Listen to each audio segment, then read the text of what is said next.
प्यारे बच्चों, आज हम कक्षा 8 के सेकंड चैप्टर एक चर वाले रैखिक समीकरण की प्रश्नावली 2.4 के कुछ इम्पोर्टेंट प्रश्न लेंगे। जैसे इसमें एक प्रश्न है पहला, दो संख्याओं में पहली संख्या दूसरी संख्या की 5 गुनी है। प्रत्येक संख्या में 21 जोड़ने पर पहली संख्या दूसरी की दुगनी हो जाती है। संख्याएं ज्ञात कीजिए। इसमें हमें क्या दिया है कि दो संख्याएं हैं, उसमें से जो एक संख्या है वह दूसरी संख्या की 5 गुनी है। यानी कि अगर हम एक संख्या x माने तो दूसरी उसकी 5 गुनी यानी 5x होगी। और प्रत्येक संख्या में 21 जोड़ने पर, जब हम दोनों संख्याओं में 21 जोड़ देते हैं तो पहली संख्या दूसरी संख्या की दुगनी हो जाती है। संख्याएं ज्ञात कीजिए। ठीक है, तो अब हमें क्या करना है, सबसे पहले पहली संख्या दूसरी की 5 गुनी है। तो माना यहाँ पर हम क्या करेंगे, दूसरी संख्या बराबर x, माना पहली संख्या बराबर x। प्रश्नानुसार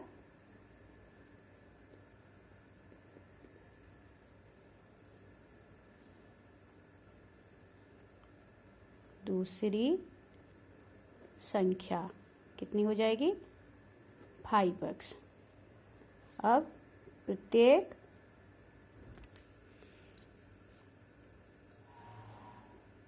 संख्या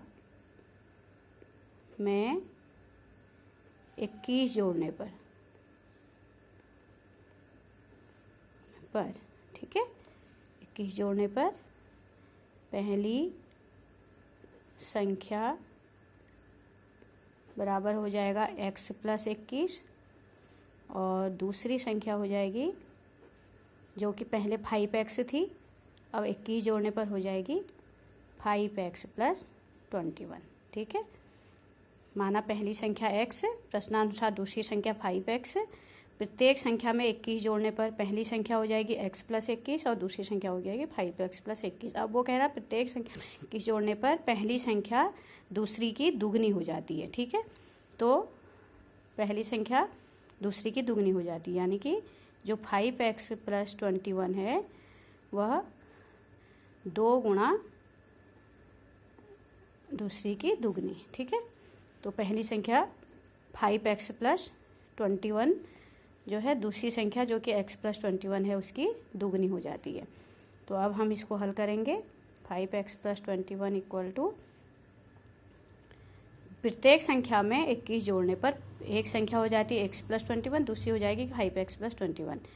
और प्रश्नानुसार पहली संख्या दूसरी की दुगनी हो जाती है, यानी कि जो बड़ी संख्या होगी वही तो छोटी संख्या की दुगनी होगी।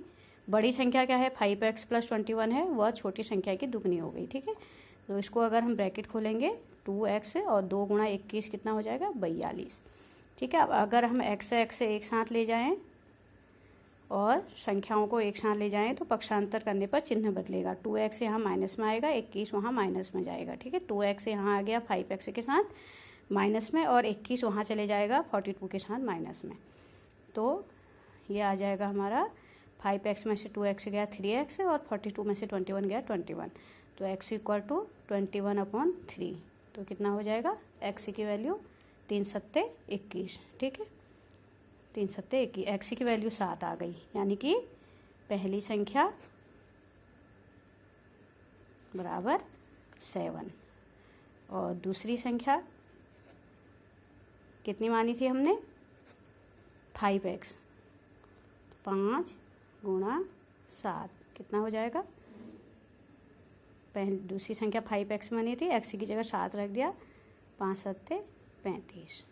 तो ये हमारा आंसर आ गया, एक संख्या 7 और एक संख्या 35। पहली संख्या 7, दूसरी संख्या 35। x की वैल्यू रखने पर x की वैल्यू 7 आई। ठीक है, तो इस तरीके से हम सवाल को हल करेंगे। इसी तरह एक और सवाल है, 2 अंकों वाली दी गई एक संख्या में एक अंक दूसरे से 3 गुना है। ठीक है, 2 अंकों की संख्या है, कोई भी 2 अंकों की संख्या हमने ज्ञात करनी है और उस संख्या में क्या है, एक अंक दूसरे का 3 गुना है। जो 2 अंकों वाली संख्या है उसमें एक अंक दूसरे का 3 गुना है। इसके अंकों का स्थान बदलकर प्राप्त संख्या को दी गई संख्या में जोड़ने पर अगर हम उस संख्या के अंकों का स्थान बदल दें, यानी कि अगर हम 36 है संख्या, उसके अंकों का स्थान बदलेंगे तो कितना हो जाएगा 63, बदल दें तो प्राप्त संख्या दी गई संख्या में जोड़ने पर 88 प्राप्त होता है। तो दी गई संख्या ज्ञात कीजिए। अभी हमें मालूम नहीं है कि वो 2 अंकों वाली संख्या क्या है, लेकिन इतना पता है कि उस संख्या का एक अंक दूसरे का 3 गुना है, और साथ में ये भी पता है कि अगर हम इसके अंकों को बदल दें और उस अंकों को बदलकर प्राप्त संख्या को अपनी संख्या दी गई संख्या में जोड़ें तो हमें 88 प्राप्त होता है। ठीक है, तो इसमें हम क्या करेंगे, सबसे पहले माना दी गई संख्या का पहला अंक x है, क्योंकि ना तो हमें संख्या पता है ना अंक पता है, सिर्फ इतना पता है कि एक अंक दूसरे का 3 गुना है। तो माना जो भी संख्या है, माना दी गई संख्या का पहला अंक x है, तो प्रश्नानुसार उसका दूसरा अंक 3x हो जाएगा क्योंकि वह 3 गुना है। ठीक है, अब संख्या क्या होगी, हमेशा दहाई का अंक इकाई के अंक से 10 गुना ज़्यादा होता है, तो इसलिए हम 10 से गुणा करेंगे। 10 गुणा दहाई का अंक प्लस इकाई का अंक। ये किसी भी संख्या के अगर हमें 2 अंक पता हैं, 2 अंकों की संख्या के दोनों अंक हमें पता हैं, तो संख्या निकालने के लिए ये फॉर्मूला होता है। 2 अंकों की संख्या हमें पता है, पहला अंक है x, दूसरा अंक है 3x। अब संख्या ज्ञात करनी है तो संख्या निकालने के लिए होता है 10 गुणा दहाई का अंक प्लस इकाई का अंक। 10 गुणा दहाई का अंक क्या है 3x, और प्लस इकाई का अंक क्या है x। ठीक है, तो 10 या 30x प्लस x से कितना हो गया 30x में x जोड़ा 31x आ गया ये। ठीक है, और अब हम संख्याओं में अंकों का स्थान बदल देते हैं, यानी कि 10 के संग जो पहले का अंक था 3x था और इकाई का अंक क्या था x था। अब इनकी जगह बदल देंगे, इकाई के अंक को हम 3x लेंगे और दहाई के अंक को x लेंगे। पहले हमने इकाई का अंक x लिया था और दहाई का अंक 3x लिया था। अब हमें क्या करना है, संख्या में अंकों का स्थान बदलना है। अब हमने क्या किया, देखो 10 गुणा x कर लिया, जो x यहाँ इकाई पर था उसको दहाई के अंक की जगह रखा, और जो यहाँ दहाई के अंक पर था उसको हमने इकाई के अंक पर रखा। ऐसा इसलिए किया क्योंकि प्रश्न में ही हमें कहा गया है कि अंकों का स्थान बदलने पर। अब हमें क्या संख्या प्राप्त होगी 13x। 10 गुणा x 10x plus 3x 13x। अब वो कह रहा है कि इस अंकों का स्थान बदलने पर प्राप्त संख्या को अपनी संख्या में जोड़ने पर 88 प्राप्त होता है। ये देखिए, अंकों का स्थान बदलकर प्राप्त संख्या को दी गई संख्या में जोड़ने पर 88 प्राप्त होता है। तो पहले हमें क्या संख्या प्राप्त हुई, जब हमारा इकाई का अंक x और दहाई का अंक 3x था तो 31x, और जब हमारा इकाई का अंक 3x और दहाई का अंक x था तो 13x। इन दोनों को जोड़ने पर कितना प्राप्त होता है 88। अब 31x और 13x को जोड़ेंगे 44x बराबर 88, x बराबर 88 बट्टे 44 बराबर 2। अभी हमें x का मान पता लगा। अब हमें संख्या ज्ञात करनी है, वो संख्या क्या होगी, तो हमारी संख्या क्या है 10 गुणा दहाई का अंक 3x प्लस x, 10 गुणा 3x प्लस x, 10 गुणा 3 इंटू 2 कहाँ से आया, x की वैल्यू रख दी, प्लस 2 x की वैल्यू रख दी। तो 10 गुणा 3 दूनी 6, 60 प्लस 2 कितना हो गया 62, यानी कि वो संख्या क्या है 62। और 62, अगर हम इसके उत्तर की जांच करना चाहें तो 62 में अंकों का स्थान बदलेंगे तो क्या होगा 26 होगा। 26 और 62 को जोड़ेंगे तो 88 होगा। इस तरीके से हम उत्तर की जांच कर सकते हैं। ठीक है, अगली बहुत इंपॉर्टेंट प्रश्न है, सोबो की माँ की आयु सोबो की आयु की 6 गुनी है। 5 वर्ष बाद सोबो की आयु उसकी माँ की वर्तमान आयु की 1/3 हो जाएगी। सोबो बेटा है और माँ की आयु सोबो की आयु की 6 गुनी है, यानी कि सोबो की आयु जो है उससे 6 गुनी ज़्यादा माँ की है, और 5 वर्ष बाद सोबो की जो आयु होगी वह माँ की इस समय की आयु की 1/3 हो जाएगी। तो उसकी आयु ज्ञात कीजिए, हमें सोबो की आयु ज्ञात करनी है। तो सबसे पहले हम मान लेंगे, माना सोबो की आयु x वर्ष, तो जैसे कि कहा गया है माँ की आयु क्या है 6 गुनी, यानी 6x हो जाएगा। अब 5 वर्ष बाद सोबो की आयु कितनी होगी x प्लस 5। किसी की भी अगर 5 वर्ष बाद की आयु निकालनी है तो उसके वर्तमान आयु में 5 जोड़ देंगे। पहले सोबो की आयु कितनी थी x में 5 जोड़ दिया। अब प्रश्नानुसार 5 वर्ष बाद जो सोबो की आयु है वो माँ की वर्तमान आयु की 1/3 है, माँ की वर्तमान आयु की 1/3। तो 5 वर्ष बाद सोबो की आयु कितनी है x plus 5 plus equal to x plus 5। 5 वर्ष बाद सोबो की आयु जो है माँ की वर्तमान आयु यानी 6x की 1/3 यानी 1/3। तो 1/3 गुणा 6x, 3 से 6 काट दिया 2x। तो अब x को अगर हम इधर लाएं तो क्या हो जाएगा 2x माइनस में आएगा, तो माइनस x इक्वल टू 5 इधर माइनस में चले जाएगा -5, तो x बराबर 5, माइनस माइनस कैंसिल। तो सोबो की आयु कितनी हो गई 5 वर्ष। ये बहुत इंपॉर्टेंट प्रश्न है एग्जाम के लिए आपके। उसके बाद अगला वेरी इंपॉर्टेंट क्वेश्चन है, दादाजी की आयु पौत्री की आयु की 10 गुनी है। यदि उनकी आयु पौत्री की आयु से 54 वर्ष से अधिक है तो उन दोनों की आयु ज्ञात कीजिए। यह प्रश्न हर वर्ष एग्जाम में आता है और बहुत इंपॉर्टेंट प्रश्न है और बहुत आसान है। दादाजी की आयु अपनी पौत्री की आयु की 10 गुनी है, यानी कि जो दादाजी हैं वो अपनी पोती से 10 गुनी ज़्यादा उम्र के हैं, और साथ ही उनकी जो आयु है वो पौत्री की आयु से 54 वर्ष से अधिक है, तो उन दोनों की आयु ज्ञात कीजिए। तो हम इसमें मान लेंगे, माना पौत्री की आयु, जो हमें नहीं मालूम होता है हम उसे मान लेते हैं, ठीक है, x वर्ष। तो प्रश्नानुसार दादाजी की आयु कितनी हो जाएगी, दादाजी की आयु बराबर 10x। क्यों? क्योंकि दादाजी की आयु पौत्री की आयु की 10 गुनी है, ऐसा दिया है। 10x वर्ष हो जाएगी दादाजी की, ठीक है, ऐसा दिया है। पौत्री की आयु x वर्ष और दादाजी की आयु 10x, यानी कि कितनी गुनी, 10 गुनी। साथ में ये भी दिया है कि उनकी आयु पौत्री की आयु से 54 वर्ष है। प्रश्नानुसार दादाजी की आयु, ये प्रश्न बहुत इंपॉर्टेंट और बहुत आसान है। दादाजी की आयु बराबर पौत्री की आयु प्लस 54, ये दिया है। दादाजी की आयु पौत्री की आयु से 54 वर्ष अधिक है। प्रश्नानुसार दादाजी की आयु बराबर पौत्री की आयु से 54 वर्ष अधिक, ठीक है। तो हम दादाजी की आयु की जगह दादाजी की आयु लिख देते हैं, कितनी है 10x, पौत्री की आयु x प्लस 54। अब हम x को x के साथ लाएंगे, पक्षांतर करेंगे तो x माइनस में आएगा 54। 10x में से x से घटा कितना आएगा 9x, 9x से बराबर 54, x बराबर 54/9।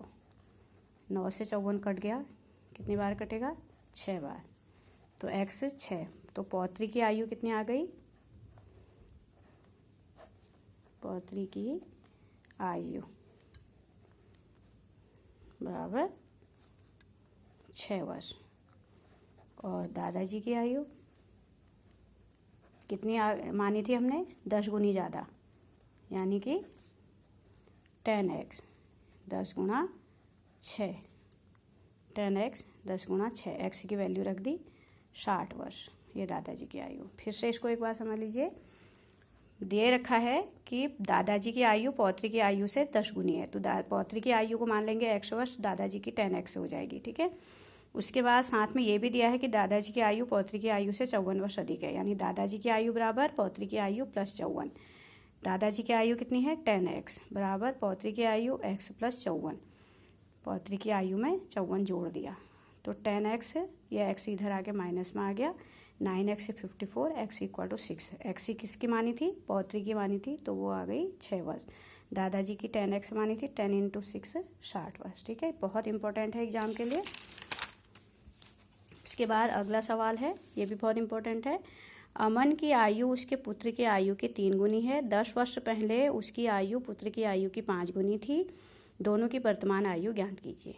जो अमन है, अमन की आयु अपने पुत्र की आयु की 3 गुनी है, यानी कि जो पिता है वो बेटे से 3 गुना ज़्यादा है उम्र में, और 10 वर्ष पहले उसकी आयु पुत्र की आयु की 5 गुनी थी। अगर हम दोनों की आयु से 10 वर्ष घटा दें, यानी कि 10 वर्ष पीछे चले जाएं, तो उसकी आयु पुत्र की आयु की 5 गुनी थी। दोनों की वर्तमान आयु ज्ञात कीजिए।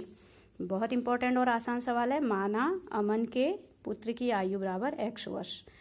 हमें ना तो अमन की आयु पता है, ना हमें पुत्र की आयु पता है, तो हम मानेंगे, लेकिन इतना पता है कि अमन के पुत्र की आयु जो है x वर्ष है, तो अमन की आयु उससे 3 गुनी यानी 3x वर्ष होगी।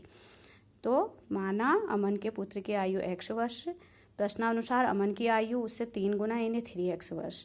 अब हम 10 वर्ष पहले की आयु निकालते हैं दोनों की। 10 वर्ष पहले पुत्र की आयु कितनी हो जाएगी, x में से 10 वर्ष घटा देंगे, x माइनस 10, और 10 वर्ष पहले अमन की आयु, अमन कौन है, पिता है, उसकी आयु कितनी होगी 3x माइनस 10। 10 वर्ष पहले की जब हमें एज निकालनी होती तो दोनों के एज से हम 10 ईयर कम कर देंगे। तो 10 वर्ष पहले पुत्र की आयु हो जाएगी x-10 क्योंकि आज x है, और 10 वर्ष पहले पिता की आयु हो जाएगी 3x-10 क्योंकि वर्तमान में 3x है। वो कह रहा 10 वर्ष पहले जो अमन की आयु है वो 5 गुना पुत्र की आयु, 5 गुनी है, पुत्र की आयु से 5 गुनी। तो 10 वर्ष पहले की, हाँ 10 वर्ष पहले उसके अमन की आयु कितनी है 3x-10 बराबर 5 गुणा x-10। हमें 10 वर्ष पहले की उम्र रखनी है यहाँ पे, क्योंकि 10 वर्ष पहले जो अमन की आयु थी वो पुत्र की आयु की 5 गुनी थी। तो 10 वर्ष पहले अमन की आयु 3x-10 बराबर 5, पुत्र की आयु x-10। अब इसको हल करेंगे, 3x-10, 5 को हम अंदर गुणा करेंगे, 5x - 5 गुणा 10 50। फिर हम पक्षांतर करेंगे, x इधर आएगा, 3x के साथ 5x माइनस में आ जाएगा, 10 वहाँ प्लस में चले जाएगा। 3x में से 5x नहीं घटेगा, 5 में से 3 घटेगा 2 और चिन्ह माइनस का आएगा। -2x इक्वल टू ऋण 50 धन 10 कितना हो गया ऋण 40। 2x बराबर 40, माइनस माइनस कैंसिल दोनों साइड से, ठीक है। तो x बराबर 40/2 20 वर्ष। तो x हमने किसका माना था, पुत्र की आयु मानी थी x, तो पुत्र की आयु कितनी आ गई 20 वर्ष। और अमन की आयु, पुत्र की आयु आ गई 20 वर्ष, अमन की आयु आ गई 3x यानी 3 गुणा 20 60 वर्ष, ठीक है। तो इस तरीके से ये प्रश्नावली 2.4 के इम्पोर्टेंट प्रश्न हो गए हैं। इसको आपको बहुत ध्यान से समझना है सबसे पहले, उसके बाद इनको अपनी कॉपी में हल करना है साफ सुथरे तरीके से। और सबसे पहली बात बेटा कि आप लोग घर में रहेंगे, घर में रह के पढ़ाई करेंगे, घर में रहिए, सुरक्षित रहिए, और इस वीडियो को बार बार देखिए, समझिए और सब्सक्राइब कीजिए, ठीक है। लाइक भी कीजिए, अपने दोस्तों को भी शेयर कर सकते हैं, क्योंकि अब आपको कुछ समय तक ऐसे ही पढ़ना है, तो इसलिए आपको इसको इसी से वीडियो को बार बार देख के ही इसी तरीके से समझना है। अगर आपको कोई प्रॉब्लम है तो आप ग्रुप में डिस्कशन करेंगे, और इस चैनल को ज़रूर सब्सक्राइब करेंगे। अगले कक्षा में हम प्रश्नावली 2.5 पढ़ेंगे, ठीक है।